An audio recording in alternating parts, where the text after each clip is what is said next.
Okay, let's talk about the word strategy. It's everywhere, right? We spend weeks, sometimes months planning it, but if we're being honest, how often does it just end up feeling kind of useless?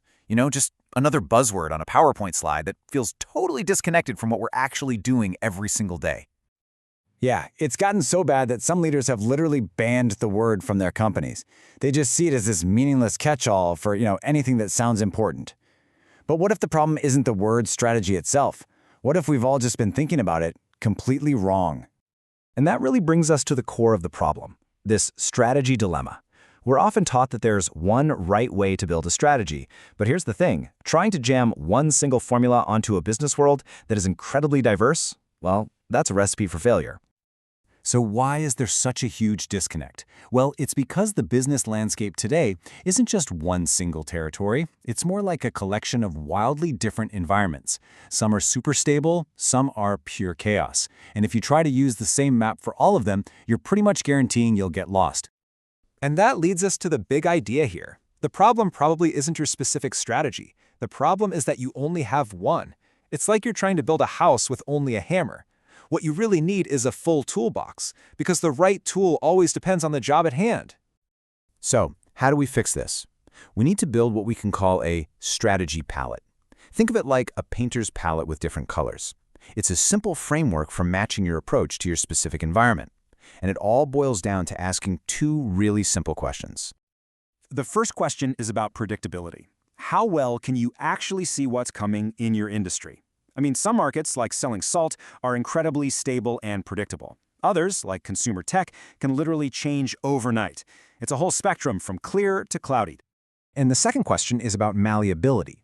Can you, or maybe your competitors, actively shape the environment you're in, or do you just have to play by the rules as they are? In some industries, you're just a player in the game. In others, one company can come along and write a completely new rulebook.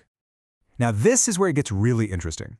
When you put these two ideas together, predictability and malleability, you get four totally distinct environments. Each one requires a different color from our strategy palette. So if your world is predictable, but you can't really change it, you're in a classical environment. If it's unpredictable and you can't change it, you have to be adaptive. If you can change an unpredictable world, you're in a shaping game. And if you're so powerful you can both predict and shape it, well, that's visionary. All right, so let's dive in and really explore these different colors, these 5 approaches, starting with the one that's probably most familiar to all of us. First up, we have the classical strategy. The mantra here is simple: be big.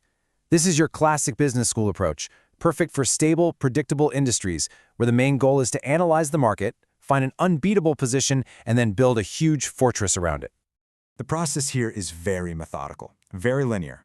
You analyze, you plan, and you execute with ruthless discipline. It's all about finding your hill and then defending it with everything you've got. And UPS is the absolute poster child for this. They built such a massive fortress of scale in the US market that when DHL tried to break in, they poured in $10 billion, and they still had to give up and retreat. That's the raw power of a well-executed classical advantage. But what if your world is the total opposite, completely unpredictable? Well, then you need to be adaptive. And here the mantra changes to be fast. Forget about 5-year plans. They're basically useless. The whole game is about winning through constant experimentation and capturing one temporary advantage right after another. The logic here is more evolutionary than it is architectural. It's about trying lots of different things, seeing what works, doubling down on the winners, and scaling them up, all before the ground shifts underneath you again. Vary, select, and scale. Zara is an absolute master of this. Instead of trying to predict fashion trends a year out, they just react to real-time sales data from their stores. And the result is incredible. They only have to mark down about 15–20% of their stuff, while the industry average is closer to 50%. In their world, being fast is way better than trying to be a fortune teller. Next up, we have the visionary approach. The mantra here? Be first. This isn't about adapting to the future or even predicting it. This is when you decide you're going to invent the future by creating a market that nobody else even sees yet. So the process is one of pure creation. You have this unique vision, you go out and build it while everyone else says you're crazy, and you just persist until the rest of the world finally catches up to what you saw all along. But what if the future is up for grabs, but it's just too big and complex for any single company to create on its own? Well, then you need a shaping approach.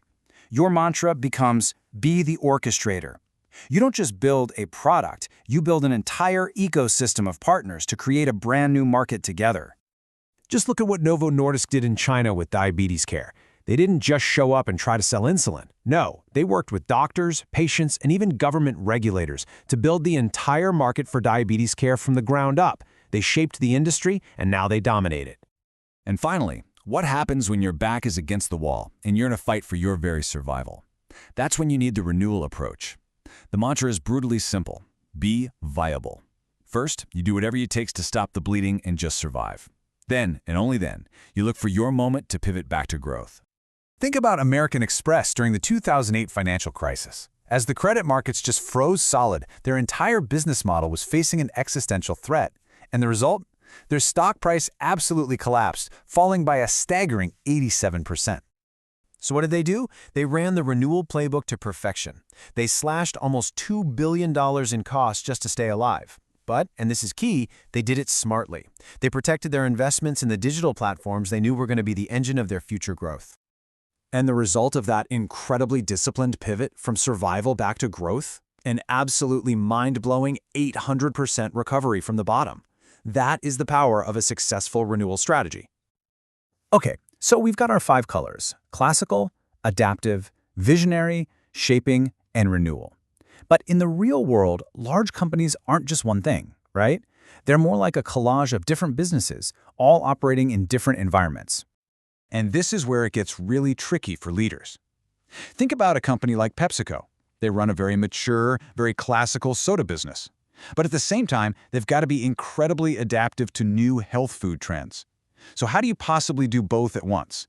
This is the great challenge of what's called ambidexterity. Now, there are a few ways you can manage this. You could separate your units. Let your stable businesses run a classical playbook while your innovation lab gets to be adaptive. Or you can learn how to switch your entire company's approach as the market itself changes. The key isn't which specific method you use, it's that you have the flexibility to use more than one color from your palette at the same time. And this brings us to the ultimate role of a leader in this new, more complex world of strategy. It's really not about being the all-knowing master planner anymore. It's about something much more dynamic, much more fluid. A leader's job today is to be the animator of this strategy collage. It means you have to be able to diagnose the different environments your business is in, give your teams the right colors or approaches for their specific challenge, and then empower them to go out and paint. So, the final question is really for you. Take a hard look at your own business, at your own team, at the challenges you're facing. Are you really using the full palette of strategic options available to you, or are you still trying to paint a complex, dynamic, and ever-changing world with just a single color? The choice is yours.